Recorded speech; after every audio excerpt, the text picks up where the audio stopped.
Okay, so we're here today to celebrate the relaunch of Mildred Wells by Michael Clark. It's The Legend of Mildred Wells. It's an omnibus of the original 3 books. Heather and Steve with Bridget's Gate Press. And Mike, we're going to let you start. We'll go around and have everybody introduce themselves. I'll try not to blow my nose a lot, but my allergies are killing me today. So okay, all right. Well, I'm Michael Clark. Most people call me Mike. I'm very happy to be here. I can't believe we're still talking about this book. It was originally out in 2019, and it was self-published. Thank God Bridget's Gate, took over and allowed me to stop tinkering with it. It's finally finished. It's meant to be read as one book, and a couple of great friends here taking time out of their Saturdays to help me out and get this thing launched and tell them why it's worth reading. Thank you. All right, who's next? Brennan, you want to go next? That seems appropriate. I've been promoting this book for 4.5 years now. No, and you know what? I wouldn't be here if I didn't love it. All 3 parts of the original trilogy that eventually came together to be this omnibus / mega novel. Happy to be here, happy to support it, and I hope that this helps the book find its way into the hands of new readers. So I am Brennan LaFaro. I am most notable, if I can call myself that, for the Slattery Falls trilogy and writing in the worlds of Buzzard's Edge, which is a horror western for people who don't necessarily love westerns, or at least think that they don't, but it also works for people who really enjoy westerns, or so I've been told. Noose and the Demon of Devil's Cavern are out now. That's kind of book 1 and 2 in a series, although they can be read separately and you can still follow what's going on. And on December 3rd, Bridget's Gate and I are putting out Where the Daybreak Ends, which is a collection of stories set in that world with a brand new novella featuring the main characters from Noose and Demon. And that's me. He's a real slacker. He started writing after me, and he's put out like 15 books, since then. Yeah. I'm still working on the same slow writer. Another slacker here from across the pond here too. Ross. Jeffrey.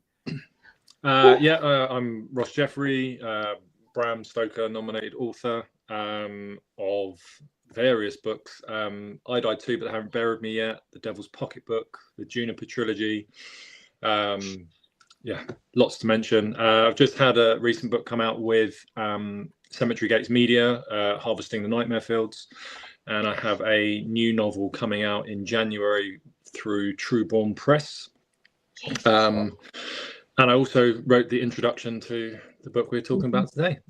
Mike, I think I first discovered Mike probably on your podcast, Brennan, and kind of like from there just love his passion, his writing, and I have to say, like, this original trilogy, when I read it, is probably one of the kind of like best haunted house story things I've ever read, like a haunting book. It is incredible. I loved it so much, and I was honored that Mike allowed me to write the introduction. And that's me. I'm here just to have a drink with some good friends. So yeah. Excellent. Too early for us. We're drinking seltzer and whatever. I was going to say we've got coffee still. Yeah, it's even here, so I'm allowed. Yeah, Saturday night. Thank you for taking time out of your Saturdays, both of you guys. And Brennan's on the back cover. He blurbed the back cover. So Ross he wrote the foreword, and Brennan's blurb is on the back cover. So good friends. So I want to ask something that I've been thinking about a lot lately. I've had a lot of conversations in the last few weeks about horror and horror mashups. What made all of you want to write horror? You want to go first, Ross? I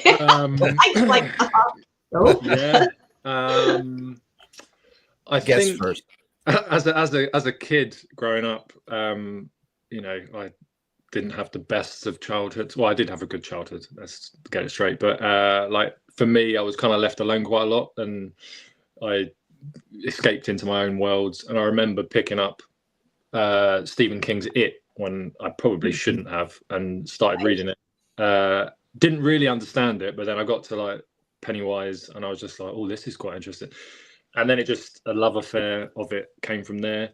And my parents' house didn't really have a filter, so as a young inquisitive child, I would find myself on like Halloween watching stuff like Exorcist that was on TV and things like that at a very inappropriate age.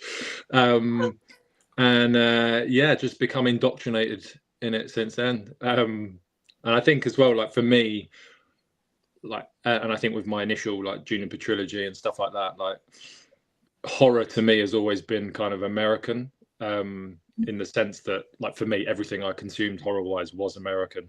And so when I came to write my books, when I wrote my trilogy, like it was like I had to set it in America. Like it didn't even occur to me to write it in England. I was just like, well, no, horror, the home of horror is America, and is as my mind thought.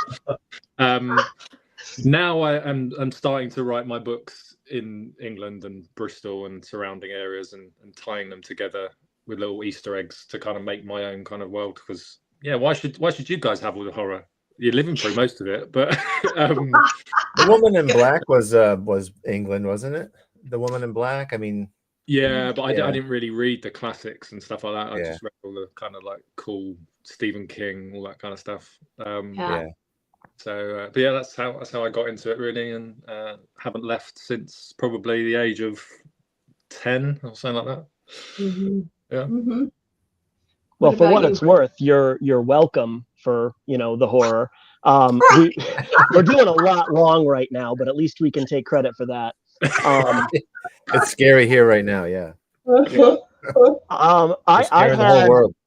I had kind of a similar, I grew up on Goosebumps and those fantastic scary stories to tell in the dark with those like haunting and like almost wet looking illustrations that just absolutely burrow into your mind's eye. And even if you haven't read one of those books in 20 or 25 years, you can still call, them all to mind.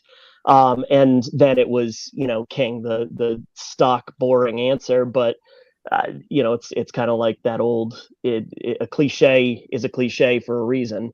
There's a good reason why so many horror writers will say, well, King got me started, he was my gateway. And eventually we found that despite a lot of bookstores kind of arguing otherwise, there is more to the horror section than King, but it is certainly a great gateway.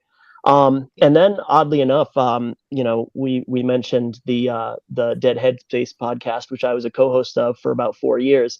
Mm-hmm. I would say that is what got me writing, not what got me into horror, but we started that to just have conversations with creators and see what went on behind the scenes of books we were really enjoying, what made people tick, and what the secrets to writing that we could share with other writers. And it's really hard to have those conversations 2-3 times a week all year long and not eventually get to the point. McDonough shows up like we summoned him like Beetlejuice. And it's really hard not to have those. And he was there. It's hard to have those conversations and not take a stab at it. My day job is I'm a music teacher. You can see the big bass in the background, and that's the way I got started playing instruments, was listening to music and eventually saying, now I want to try this. And I would say writing was kind of the same journey. Like, you read a lot of it, you see how it works behind the scenes, you see that there's not like a certain tier you have to reach as far as English classes passed, that you can jump in and just write a story and improve as you go along. Mm-hmm. Yeah. I guess I started probably with horror movies. No, actually younger. I was lucky to be a Disney kid, and I think the Haunted Mansion had a lot to do with it. Oh yeah. Scooby-Doo. And I was like, I don't know, something, you feel that spine tingling feeling, or Goosebumps or whatever. I never read Goosebumps because I'm a little bit older than that, but started it out. I had you had felt that spark, that little chill. And I think my first Stephen King book, and I was a Stephen King Stephen King only reader. Probably was The Shining when it was going to be a movie. I had the yellow paper bag of the movie poster, and then it just said, whoa, that one was good. And I think I read Night Shift, the short story thing. And then every year after that, I would get the latest, whatever it was for Christmas. So, and I remember one year I tore open the package and I tore the jacket on the hardcover. So I was like, oh, heartbreak, yeah, right? Heartbreak. So, yeah, it's funny the things you remember. And then I was lucky enough, like I got Christine for Christmas, and I was living in New Hampshire at the time, which is the borders Maine. And Stephen King came down to the UNH bookstore to sign Christine, and I got to meet him. And I was 17. And Cool. I remember I asked him, I said, what's your next, what are you working on? And he told me it was Pet Cemetery. And I thought, that sounds terrible. It's like dead animals, whatever. Yeah, it's one of my favorites. Obviously, we all know what it turned out to be. But yeah, I got to meet him. And then I'm kind of going all over the place. But then, so that was 1983. And then last year, I went to see Paul Tremblay and Joe Hill in Exeter, New Hampshire, at a thing for Paul, and I got to meet to meet Joe, his son, 40 years later, and get a book signed. So, yeah, I've been in it for a while. And why did I start writing? I was ignorant to the whole horror community as it is. I only knew Stephen King, so I'm like, why am I not seeing more Sixth Senses, Stephen King movies, Silence of the Lambs in the movies? I want to contribute because they're just not doing it. Now I understand why, because they're afraid to do anything new in the movies. So that's what got me sitting down to write a movie, a book that hopefully would someday be turned into a movie.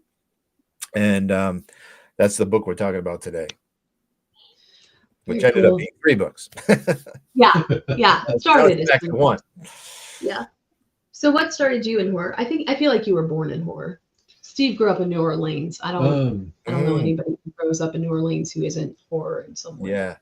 Well, yeah. I mean, how do you escape it? Well, I mean, the straightforward answer would be also King, especially for me. The gateway drug of our generation. Yeah. For me, it was Night Shift, I think was the first one I read, and then the very first edition of The Stand. But also, there was a woman back in the 60s through the 80s, Helen Hoke was her name, and she had a lot of these anthologies she put out, and they're all names like Ghost, or Terror, stuff like that. But it was just, I remember those collections of like classic stories, new stories, and I read pretty much every one of those. I did kind of fall in love with older stories like Ambrose Bierce, Poe, Lovecraft, stuff like that through her books. Yeah, because she republished a lot of short stories. Yeah, and I think Stephen King was probably the only new author I read for a long time, or modern author, I should say. Yeah. And then since the 2000s, I've started reading a lot of contemporary stuff, and I love it. There's a lot of great new books out there and great authors, and I'm always finding new ones. Yeah, that I had to find it that way too. Like, oh, I'm not the only person writing horror besides Stephen King. Just. Well, it's funny, Ross, that you say horror is American, because I grew up. My first introduction to horror was A Small Child with Cribs, and so I always thought of horror as European and like medieval almost. Yeah. And then it was Perrault, and then the one that really struck me was Mary Shelley's Prometheus Bound or Frankenstein, and that scared the hell out of me as a kid. The idea that lightning could reanimate a corpse into a living being. So that kept me inside during lightning storms for a while. And so I didn't really read contemporary. I have an aunt who's 2 years older than me, and so I got introduced to Stephen King probably too young, as she was too. And it's funny because I found myself wondering recently, is Stephen King just the gateway drug for people who grew up in the 60s, 70s, and 80s. And somebody told me recently that they caught their child reading it, and their child was 12, and they got it from the library. And I was like, how is that? How is it that Stephen King is going to be the gateway drug for the next generation? It's like it's endless, which is probably, I mean, a good thing, because it certainly brought back the horror renaissance, I think, in the United States. And I think that's good for all of us, because it, you know, it helps the rest of us stay on the map. But it is interesting because King definitely has a following. And I think it's because we read them, our kids read them, which means our grandkids may read them. I mean, he's got a ton of books, and they're all still in print. You go to the bookstore, and it's like, and he's a brand name too. They'll back him. They'll make his movies. You know, like yeah. Unfortunately, they're not taking too many chances with anybody else, which would be nice. You know, like there are a few. Yeah, there are a few. All right, one question I have, kind of following up on this, is but a little bit more specific. What's some of the horror tropes that really that I hate to use the word obsessed with, or really enjoy, or maybe even what are some of the things that really scare you? Anybody want to go first? I don't mind. I love kind of religious horror. I love grief horror, as many people may know. I love writing it and reading it. I also really enjoy, well, what I don't enjoy is I don't really like cryptids. So vampires, oh, look at that. Who knew that happened? That's funny. Who knew? Yeah, I really like. I don't like. Like cryptids, like werewolves, vampires, that type of stuff, because I don't believe in it. So it's kind of like I don't find it scary. And like Bigfoot and stuff like that. I still read some of them, but like when I'm reading them, I just like, okay, it doesn't really. I get through it. It doesn't really kind of like get the juices flowing. But I do love kind of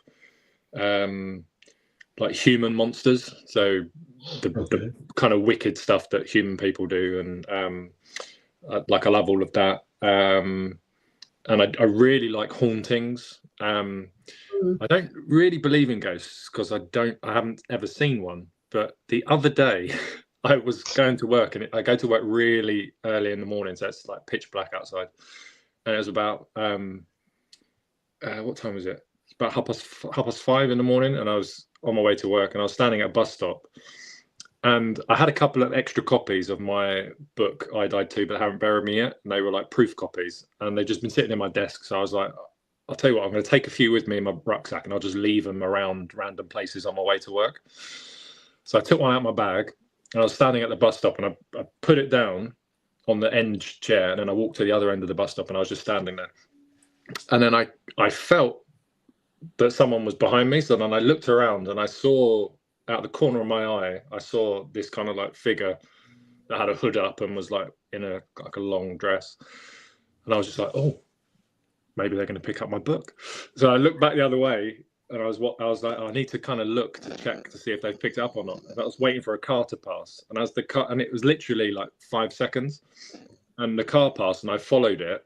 And then there was no one standing there, and like there was no one down the road, there was no one walking away, no one had gone in any houses, but I was certain that someone was there. And so so now I'm kind of like thinking, maybe Nice.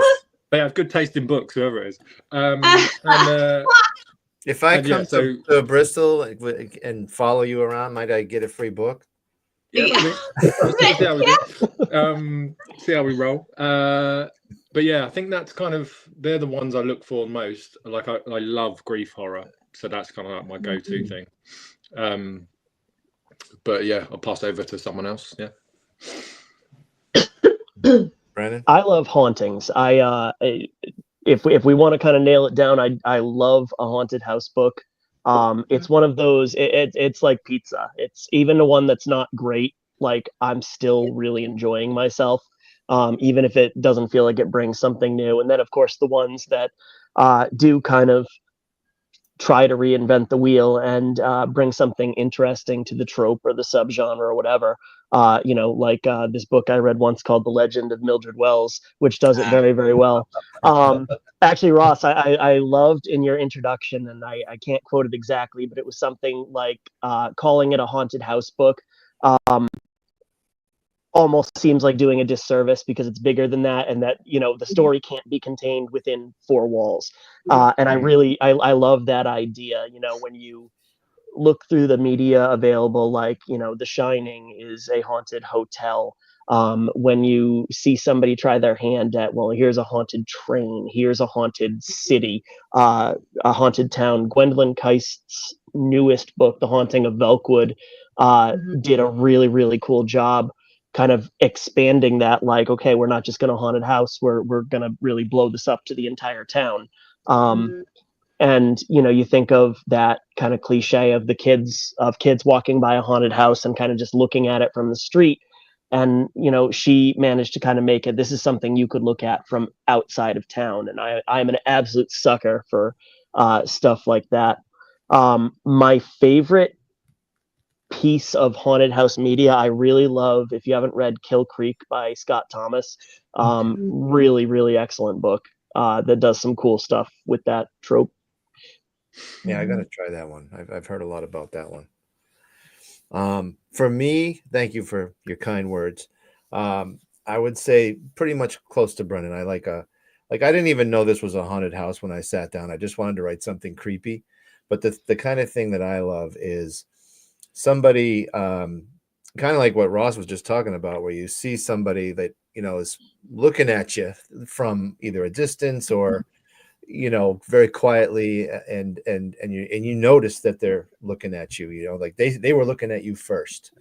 Creeps me out. Like I live for that spine tingling emotion. Like I think maybe the best cinematic moment in history was in The Sixth Sense when in the kid's in his tent, when he finally confronts the girl ghost, and he runs in his tent to hide, and you're like, oh my God, it's outside the tent, and whoever it is, whatever, and then the clothespins start popping off the top of the little tent, and then she's in the tent vomiting, like nothing could be better than that. I mean, that was just after that, it's hard to, people don't even really call that a horror movie either. It's I'm dying for, this is my goal, and this has always been my goal. And if I fall short, then I fall short. But Silence of the Lambs, they don't, it's not really a horror movie either. It's kind of like, is that crime? Is the Sixth Sense about a little boy, that just sees dead people, but he just sees some scary things. But, they crossed over into the mainstream is the point, I think. And they became Oscar-worthy movies. I don't know if The Sixth Sense was up for any Oscars, but Silence of the Lambs won a bunch. And we need more of that. I mean, people love those movies. Why are we watching, what might, they're all kind of like B movie-ish, and I want to see A movies in our genre, like Hereditary is great, that kind of thing. But they shouldn't all be B movies. Unfortunately, we're just not getting financially backed that way, So, but I love that. And that's interesting, because I think it would sell. I don't know what of course, I always think everything will sell. Well, if it's well done, like if you had Christopher Nolan. Because I'm a connoisseur, I'm like, I'd buy that. I'd buy that. Seven sold, Seven. Yes, it did.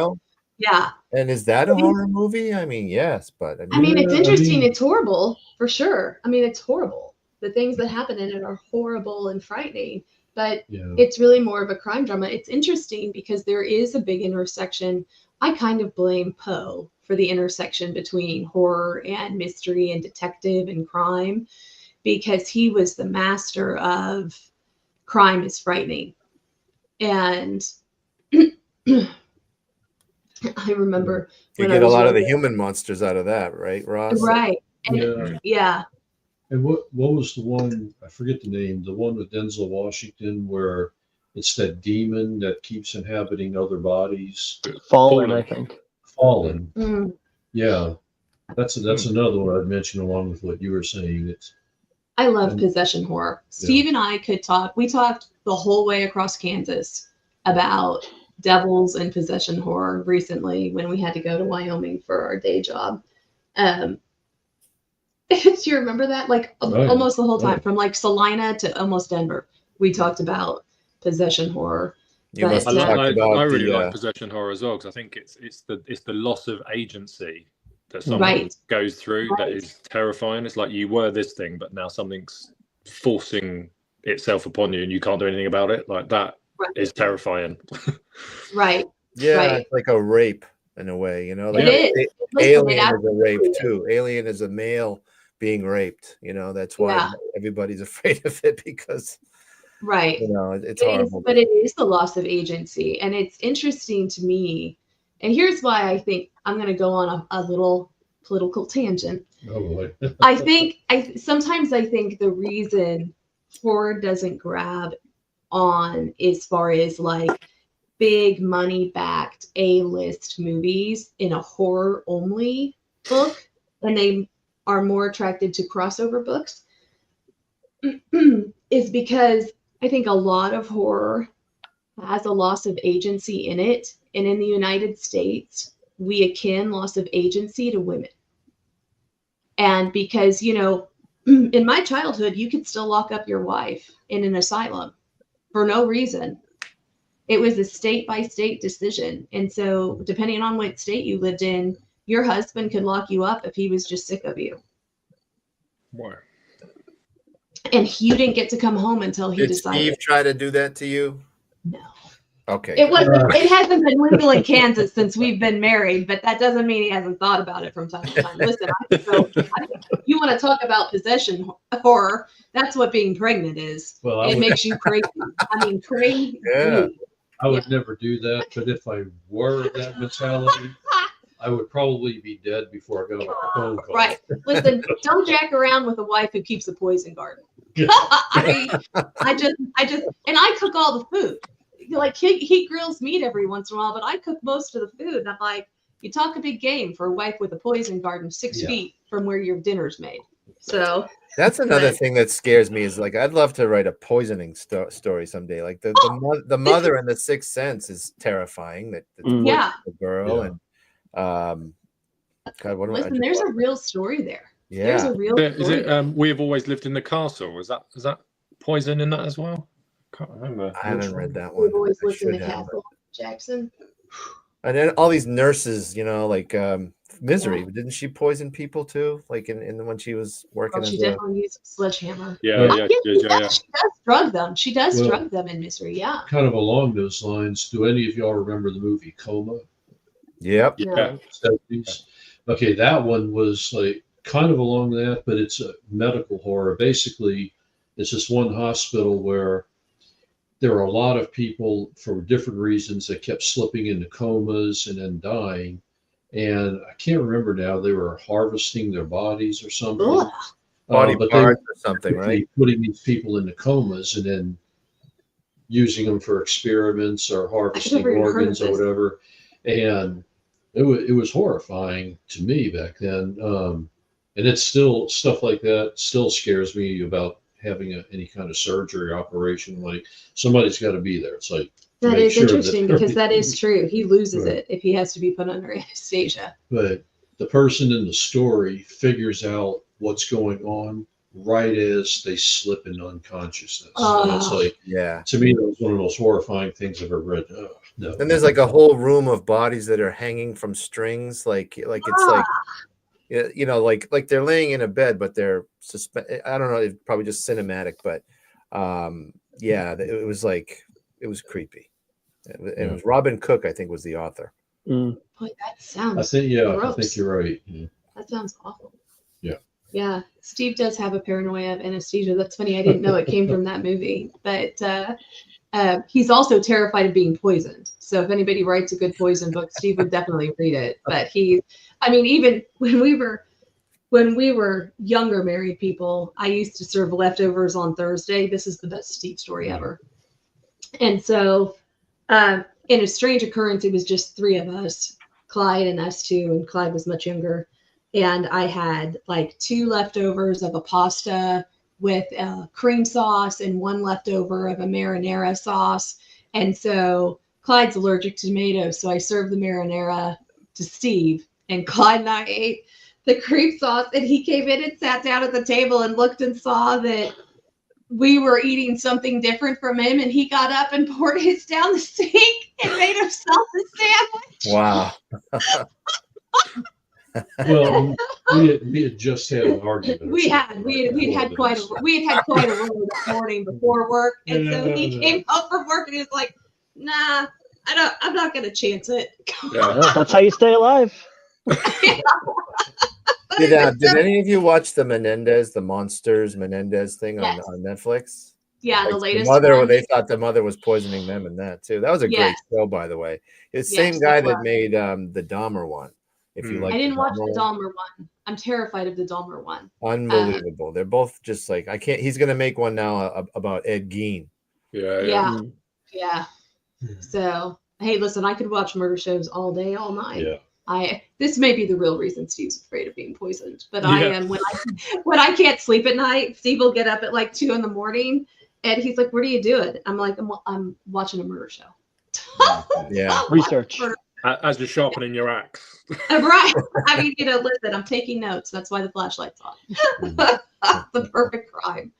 But well, I may be the only one out of us here today, but one of my favorite tropes has always been werewolves, vampires, and then witches, and then devils and demons. I've always loved a good deal with the devil type of story, like the movie Angel Heart.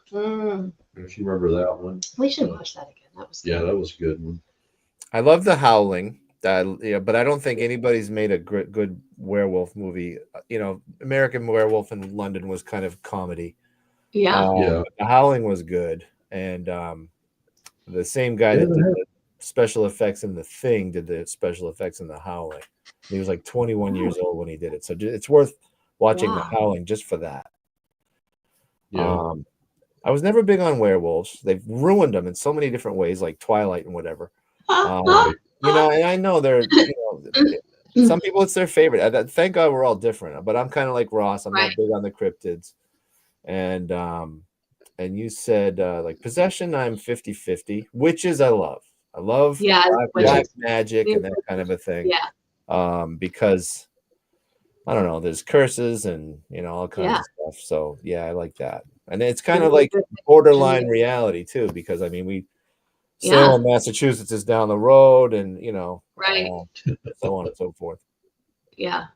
So I do love a haunting, and I'm a big fan of folk horror. I'm a big fan of anything that has a nod back to a legend or a fairy tale or a fable, some kind of historical thing.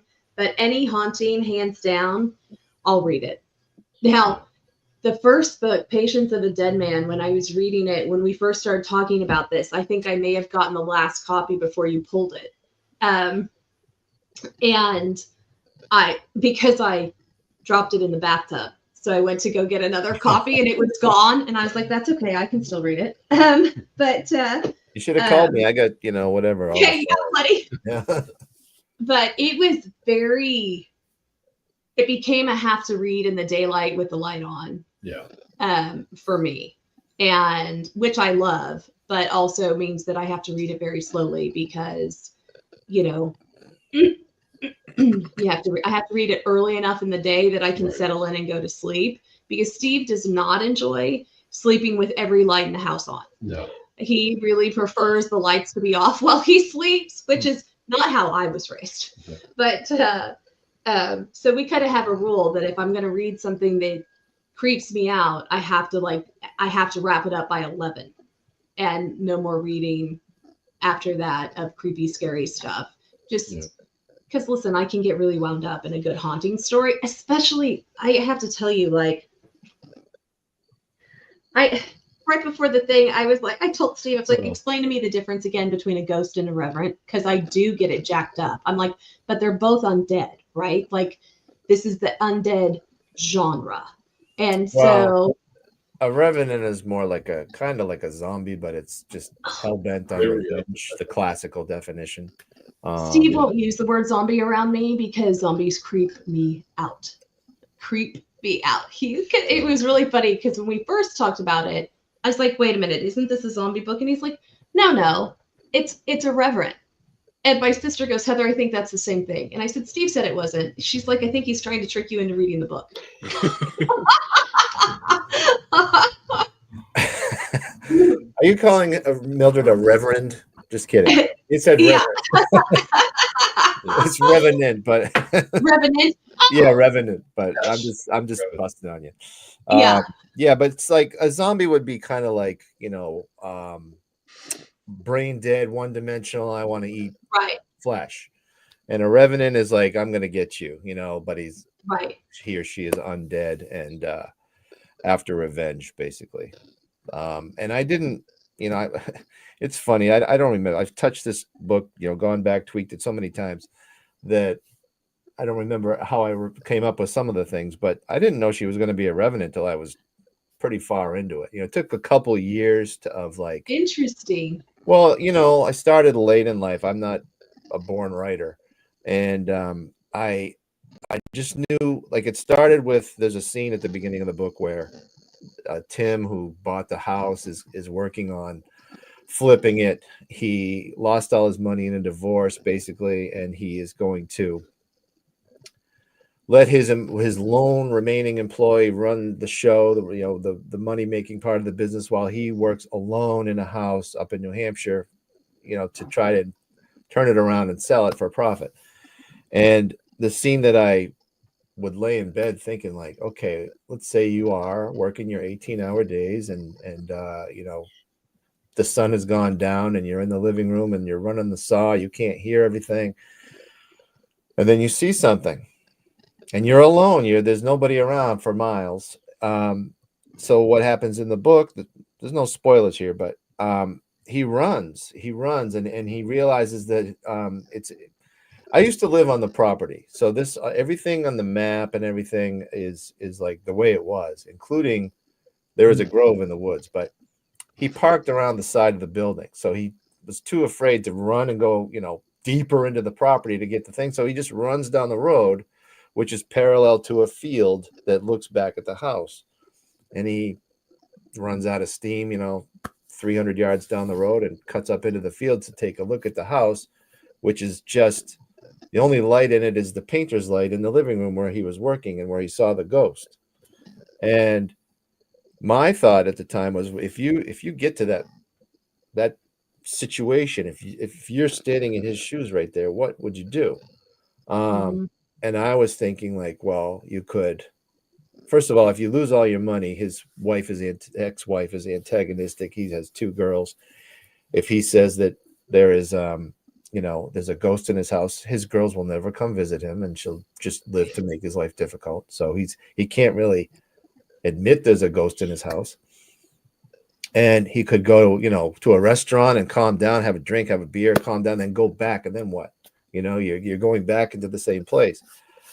I mean, it's a dilemma, and I loved that dilemma. And I had to, like, sit down and think my way through the book, pretty much scene after scene after that, and it, like I said, it took a couple years, and but that is the core of the book right there. That kind of a chilling, what do you do situation. What do you do? Yeah. Because it's interesting to think about, because when I think about ghosts, I kind of think of like harmless, wander down a hallway, that they're going to do it whether you're there or not. As far as like ghost stories I read growing up, like, they weren't malicious ghosts. They didn't call those ghosts. Ghosts were just things that, like, showed up and walked from here to there, maybe moved a candlestick and then disappeared again. But when I was growing up, they called, how do you say the word, revenant? Revenant. They called those witches. They called those witches. And, like, there's an Appalachia story about the witch of don't tell Cindy, I can't remember, but the witch of something. The Bell Witch? Yeah, the Bell Witch. And it's a famous story of this Bell Witch that harasses the hell out of this family. And I mean, really has it out for the dad. And then when the dad dies, she disappears and comes back at some point, doesn't she, to the oldest daughter, and the oldest daughter does something and she leaves again. But like for the period she was at this house, jacking around with this dad, it was really, really frightening. But like, so all the old stories I grew up with, they just called them witches. They were dead witches, but they were witches. Like witches came back from the dead. I never even heard of a revenant until I'm like, how do I, again, I don't remember exactly how I thought up everything because it's been a little while and whatever, but I'm not familiar with the word clearly, since I can't. I had to like figure out who is who is she, you know, and finally I found it. But for me, I think my understanding the word revenant was more of a catch-all for any like physical kind of undead. A ghoul, a zombie, a vampire, vampires aren't a wight, anything like that. Those were all, I guess. Somebody should write a paper, like a dissertation. Yeah. I know people major in horror, like horror literature. I would like somebody to write a dissertation about the history of the Revenant and how it evolved. Well, it's a French word. It's from a French word. I think from revenir or something to come back from the dead or something like that. So you know, European roots in that. Here we go with the European horror again. we could have a conference on revenants. A conference on revenants. I would go to that. I would go to that. Revenants and ghosts. What's the difference? But, yeah, and just so like, because we're talking about revenants, and that's a little bit of a twist in this book, but it's not like I don't think it's a spoiler. I hope not, because I've certainly been advertising it as one. Yeah, no. I mean that cat's out of the bag. It comes out in the first book, which is not 3 books anymore, but it's in the first third of the story, so it's not anything that hinges, and you know, it's not going to change the outcome. Yeah, no. But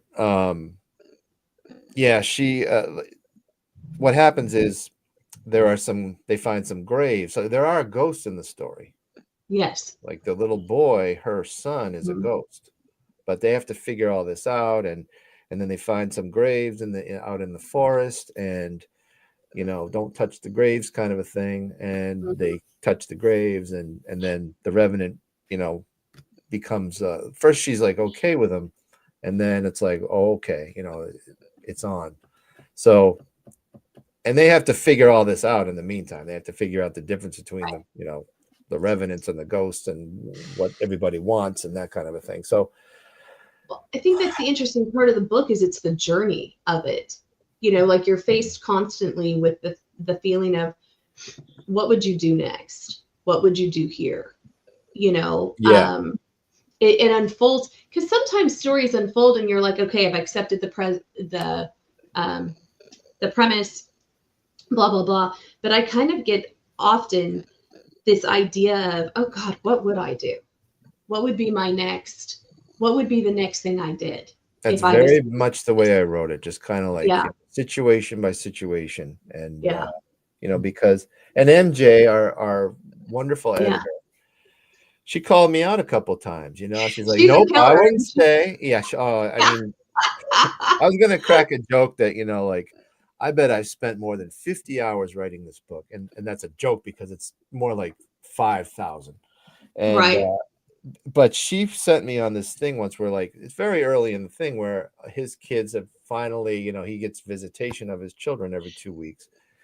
And she's like, he should have looked into hotels, you know, and I'm like, I was like a day and a half, honestly, a day and a half, like reworking this so that because she's a mom, you know, and she held my feet to the fire, and it's a better book for it, you know, like like she finally, it was very nice. I mean, I self-published, and then finally I get some professional eyes on it, and it just she's great. I mean, she helped on Hell on High too, or edited Hell on High, and made them. I like her style because she definitely puts herself in the story. You know what I mean? And she's like, hey, I would not make this decision. you're going to have to convince me this was a decision this character would make. And That's exactly what you did. yeah. It's I think it's I like the editing style. Yeah. But I want to talk a little bit about Hell on High, because Hell on High was my first big adventure horror. Like, I had read, when we picked up Kev's book as a reprint, I had read Below, and I was like, okay, I could maybe do some adventure horror, but I will never get over some of the Everest bits, and I'm kind of an Everest hound. I will never get over some of the Everest bits in Hell on High.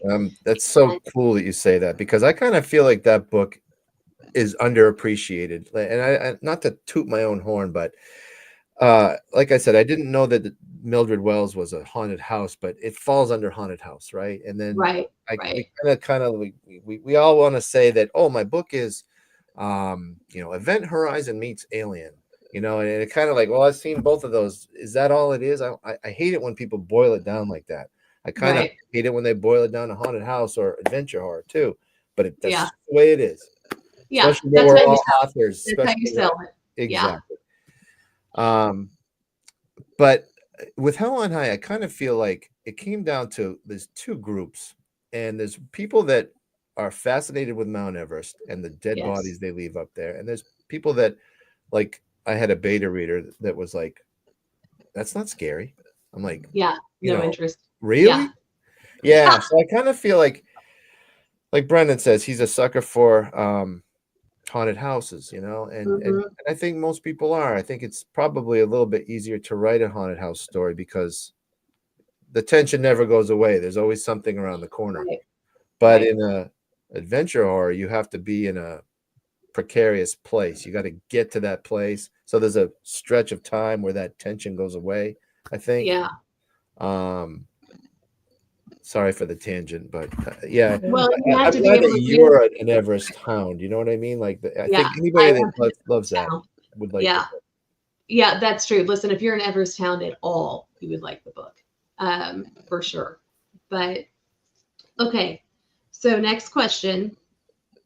I'm so glad you mentioned Scooby-Doo. I grew up on Scooby-Doo, and I mean, like, so much so that, like, I found the old Scooby-Doos from my childhood when the kids were growing up, and we watched all of them. And that's when I learned that, like, Scooby-Doo is a franchise that had kept going, and they had made Scooby-Doo movies that came out and not the live action movie, but like cartoon movies of longer.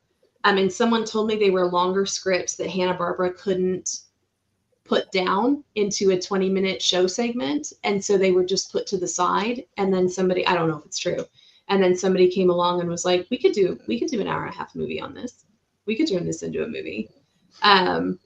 But like, Scooby-Doo lives forever. So was there anything you watched as a child? I mean, Mike and I apparently watched Scooby-Doo. Long live Scooby-Doo. But is there anything you watched as a child that was a serial that was haunting or scary? Like, I think of, what was the thing that Vincent Price used to introduce? Right. Not Tales of the Dark, but something. There was something. It was an old series. It was in rerun when I was a kid. And it wasn't like the Twilight Show, but it was that same kind of premise where somebody introduces the story. And am I making this up? No, that rings a bell, but I can't put a finger on it. And I think it's probably before these two guys. Like, I think Brennan and Ross are We're showing our age. Yeah, I mean, maybe it was Scary Movie Night on one of the channels, like on Sundays, and he introduced the Scary Movie. It was before Elvira. There were some older anthology series. I mean, there was Twilight Zone, but there were some older ones. I know Dark Shadows is not the right title. That was something else. Yeah, that was Barnabas Collins, right? He's in Dark Shadows, wasn't he? Barnabas Collins was Yeah. But there were that's some the 70s. That's the 1970s. I remember that as a kid too. I remember that being on TV when I lived in this house. That's in the book. But what about you guys? Anything like any Tales of the Crypt? Did your generation have a Tales of the Crypt? I think I used to watch, I can't remember what it was called now, but it was Roald Dahl had a show, and it was like, really? wasn't like a cartoon or anything, but it was a show, and there was like, I remember one episode where some woman kills her husband with a leg of lamb, and then chucks him in, like, kills him, whatever, and then the police come, and then she's cooking the lamb leg, so the police sit down and they eat yeah. I can't remember what the show was called, but it was like, yeah, serialized kind of like twisted short stories.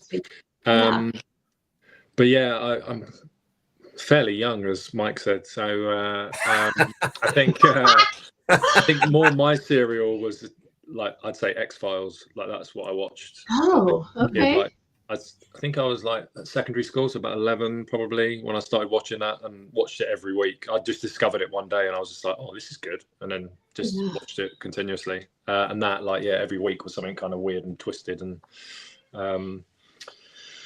yeah, and the Flintstones, but that's not really horror, is it? The Jetsons, yeah. Right. X-Files is a good Roald Dahl, though, because I have a book on my bookshelf, and it's called Roald Dahl's Book of Ghost Stories, and I read it before I think right when I was starting to write, and it's got a great short story in it. I think it's called Jeremy. I don't have it right in front of me, but it's like a one-word title, and it's got that chilling kind of a is that the ghost or is that not the ghost? Do I see a ghost? And then but yeah, he was a big fan, and the introduction of that book is worth the price of admission, because he does an experiment where he tries to figure out, do men write better ghost stories than women, and he reads like 100 of them, and at first it's the men like killing the women, and then it evens out in the end. And so he's way into ghost stories, and I really like that book. And he also has a theory where the ghost should look like a human being. You know, it shouldn't look like this monster or something. It should look like, if by chance you show that ghost, it should look like a human being. And I thought, that's interesting. Like, this guy knows what he wants, and that's what he's looking for. And I think I subscribe to that too. Yeah, I can get behind that idea. Like a human being, but like almost like something a little bit off, like that uncanny valley, where, you know, Ross told his story, and just something a little bit off, you know, because even if you have a person picking up your book, Ross, it's a person walking around at 5:30 in the morning with a hood on, looking like the Grim Reaper or the Ghost of Christmas Yet to Come. I didn't see their other hands, so they could have had a scythe just the other side. Right. That's the story. The show that jumped out to me is Are You Afraid of the Dark on Nickelodeon, which was my generation's kind of anthology series. I feel like I just missed Tales from the Crypt, or maybe like never caught it or something like that. But Are You Afraid? You know, it was very goosebumpsy, but there were a handful of episodes, like, you know, that really just kind of went hard for a kids show on a kids channel. Like, I remember there was one where the ghost of a kid who froze to death, and it was, again, kind of brutal for a kids show. There was the infamous like Ghoul in the Pool episode, which is like straight out, it looks like Tom Savini did it, and just a little bit more than you necessarily anticipated, you know, between Ren and Stimpy and Rocko's Modern Life. But an awesome show that I'm, you know, glad I was there for. Okay. I liked Ren and Stimpy. You would, man. What is it, man? Mentioning Tales from the Crypt reminds me of another source I really enjoyed as a kid, was all the old horror comics. I don't know. DC Comics, and then DC and Marvel both had some different horror anthology type series, and I loved those as a kid. Yeah, I did too. I didn't get them regularly, but when I saw them in the supermarket or wherever, we didn't have comic book stores back then, you know. Oh, yeah. It was good. Oh, that's right. Yeah. Where did you get comics as a kid? The Five and Dime? The convenience store, Yeah. Drugstore, grocery store sometimes. But yeah, they always had those spinning racks in the drugstores with all the different books, and I love the horror ones. Were my favorite. I love those. Did they have penny candies still too? Yep. Steve's older than I am, so I like to give him a hard time about the penny candy I counter. know. I see Ross and Brennan's eyes glaze over like, oh, God. Right, penny candy. Yeah. Nickel candy once. Yeah. And for And I remember everything you're talking about. Well, usually we start these launches this way, and I got caught up in what started people in horror. But my mother was a reader to us when we were growing up. She read everything to us. And so often when we decide to do a book, all three of us have to agree. But my deciding voice usually lands when my mother starts narrating the story in my head. And because every great book I read is in my mother's voice, which, just so you know, is a little rough if it's a romance. When your mother is the one dictating in your head, you're like, oh, I'm going to have to put this down for a minute. But so I want to read from the new book, from Mildred Wells, when we were still, I think you and MJ were still going through some stuff, but this may have been like the last draft before the last draft or the last draft. So here it is. Sometimes they saw a woman cutting the corner of the field into the woods. Dusk was an odd time of day for a walk, especially for someone who did not live nearby. The nearest neighbors were more than a mile away. Henry and Annette had even speculated that the woman might be a friend or a relative or somebody, but they were only grasping at straws. All the neighbors had meadows full of wild grapes and blueberries, so why come here? It would be one hell of a walk home in any direction. That creeped the hell out of me. Good. When I was reading it, I was like, and all of a sudden I could hear my mother. My mother does all the voices, right? So, she had always pre-read everything she read out loud to us, mind you, with no filter. I mean, we read The Shining as children, but like, so she had like the cadence. She had decided on the tone and the character voices. And when I got to that passage, I could hear my mother and her voice becoming slower as she talks about the woman who belongs nowhere, cutting through a meadow that makes no sense. And I was just like, God, this is going to be so awful. I've heard her mother read from some books, and she's got a wonderful reading voice. She does. It's because of her mother's voice that Heather thought The Hobbit was a horror story. Oh, yeah. You should hear my mother's Gollum. Oh, yeah. I'm still, if you want to see me lose it, have my mother whisper something Gollum would say right behind me, and I will drop whatever is in my hands. I used to have to sleep under like 12 quilts while we were reading The Hobbit because of Gollum. I just bought a children's book that is a retelling of Rossini. Was it before the Andy Serkis Gollum, or did she make up her own Gollum? She made up her own Gollum because the cartoon had come out. The Gollum cartoon had come out. That's why we had to read The Hobbit first. The Hobbit, sorry. But she read it to us before we were allowed to watch the cartoon, because we always had to read the book first before we saw any movie or anything. So The Hobbit jumped ahead in line, I remember, because she wanted to watch the cartoon with us. So no, her creepy voice is awful. But we were at our favorite bookstore, Monsteras in Overland Park. Steve's a walking billboard for them at all times.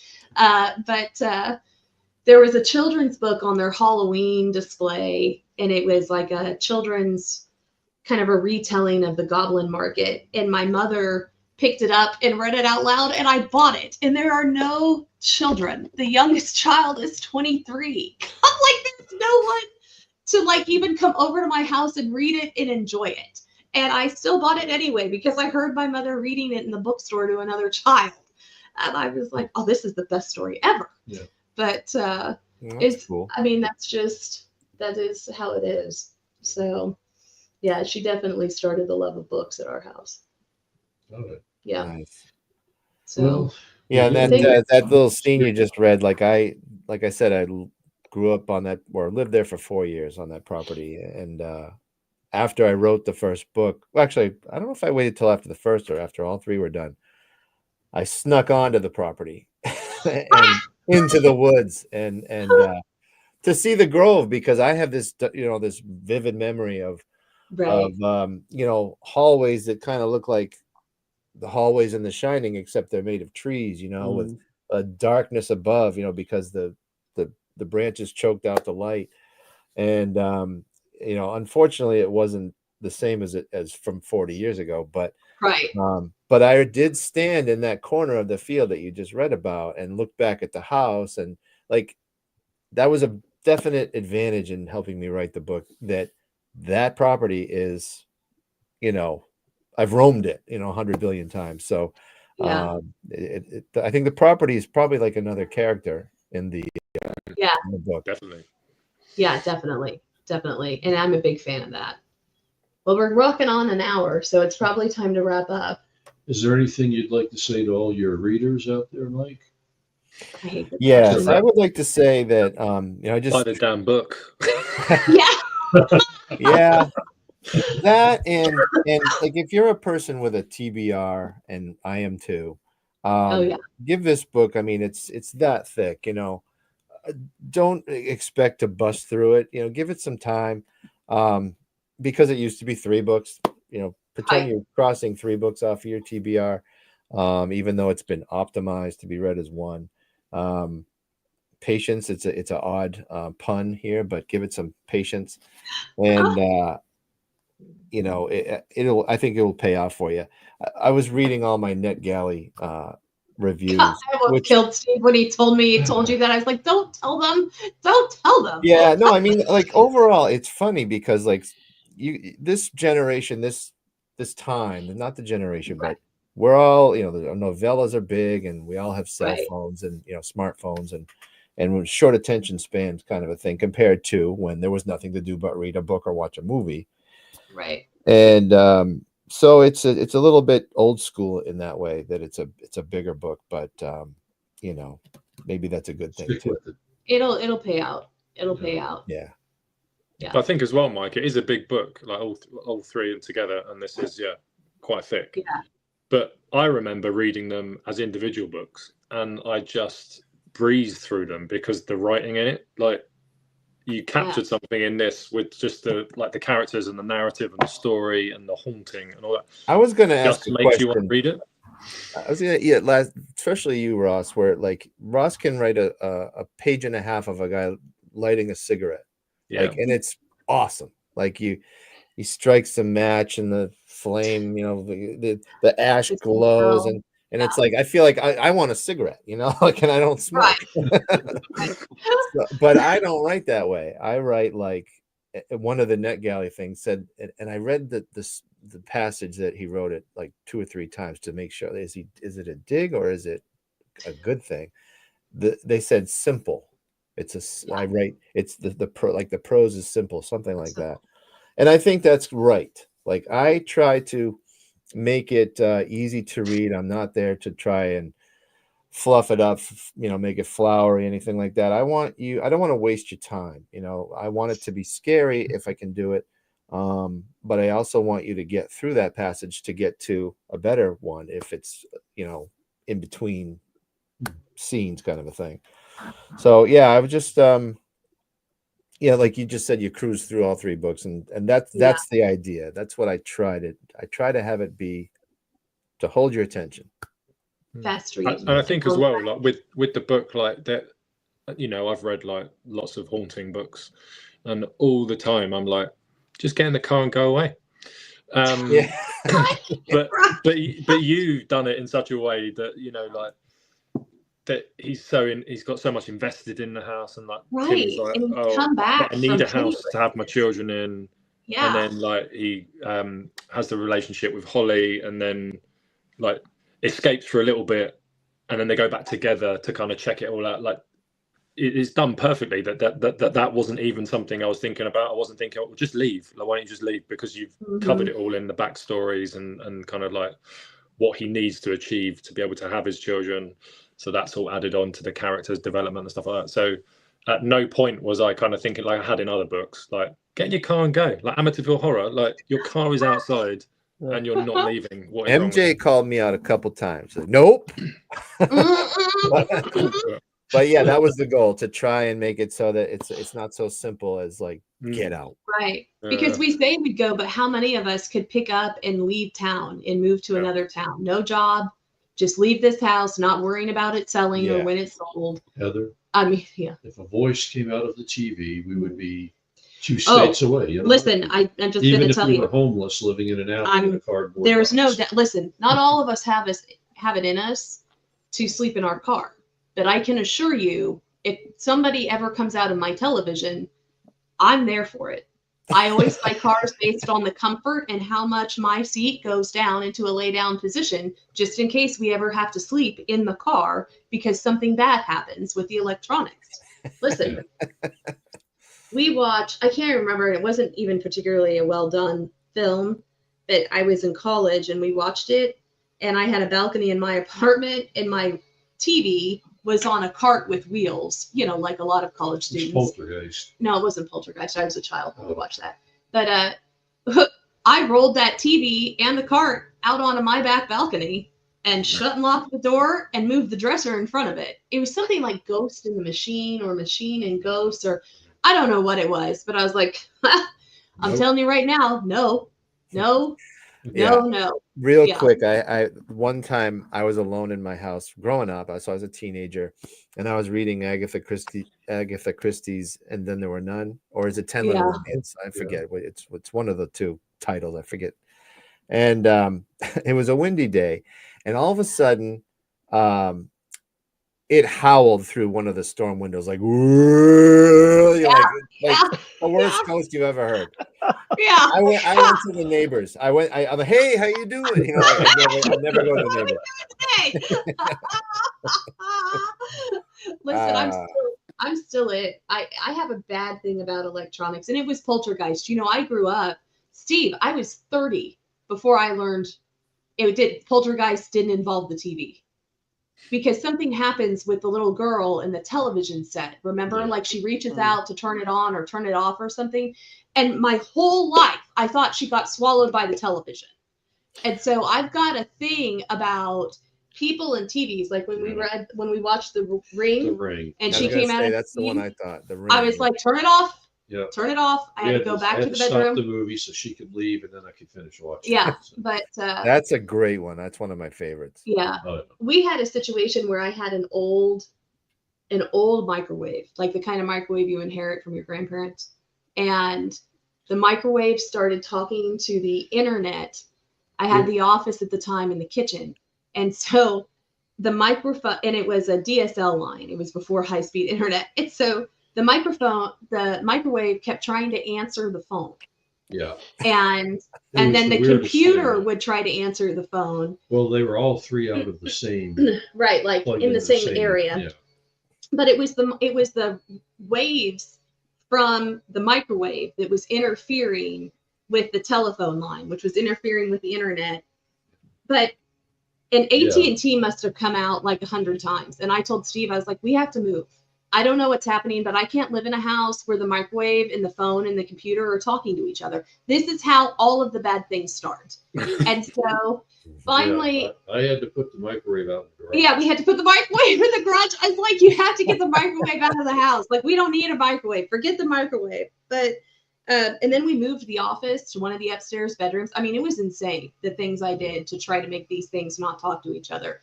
And then finally, we got a real old guy from AT&T, and we were on the phone, and he was trying to walk me through it, and he was quiet for a minute, and he goes, how old is your microwave? And I said, I think it may be almost as old as I am. I think it's from like the early 80s. And he goes, you're not going to believe this, but I think whatever they are, radio waves or whatever the microwave puts out, he goes, I think is interfering with the DSL line. And he goes, I think if you went to a store and just picked up a brand new microwave, the problem would stop. And I hung up the phone and I looked at Steve and I'm like, I'm telling you, the machinery is the beginning of the iRobot revolution. This is how we are all going to die. Like, they cannot be possible that a microwave is talking to the telephone, but we went and got a new microwave and it never happened again. Yeah. But I just, I hate that. That's funny. That cracks me up.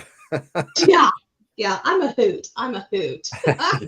But all right, well, wind down. Let's do a recap. Everybody plug themselves again. Where do we find your stuff? What do you got coming out? What did you just have come out? Brennan. Ross, we'll start with you. We'll go backwards. Oh, with me? Okay. Yeah. So just had Harvesting the Nightmare Fields come out through Cemetery Gates Media. Came out in September. Before that, it was I Die Too, but They Haven't Buried Me Yet from Clash.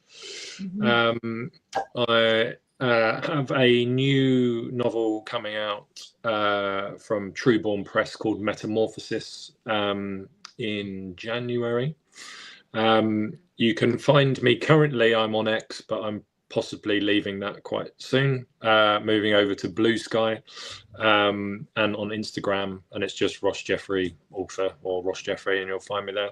And yeah, books are on Amazon, websites. Type my name into like search engines, and it just seems to throw it all up everywhere. So you'll find it there. Brendan, how about you? Probably to find me online, your best bet is go to brennanlafaro.com. Social media is an ever-changing landscape, so I always try to make my username at Brennan LaFaro. So if I'm on whatever platform, that's what the username is going to be. I have December 3rd is Where the Daybreak Ends. That's a group of stories, horror Western stories set in Buzzard's Edge. Early reviews are pretty. Ross is excellent. Excellent. I was going to say, is it because he's on his phone? Only he has the because I'm power, on my phone. I think my phone does it. I think it's the phone that does it. Yeah, love it. Yeah. I don't even know where I was now, but yeah. Sorry, I threw you off there, didn't I? Buzzard's Edge. Super excited to see that come out and add to the Now I'm Getting Hearts. Oh gosh, fantastic. Add to Noose and Demon of Devil's Cavern. I also had in June, I had a 450-page omnibus with cover art by Francois Valancourt, if that all sounds familiar. Come out collecting all 3 Slattery Falls books and a novella that's exclusive to this collection.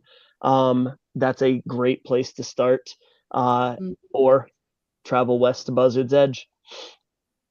Yeah. All right, Mike.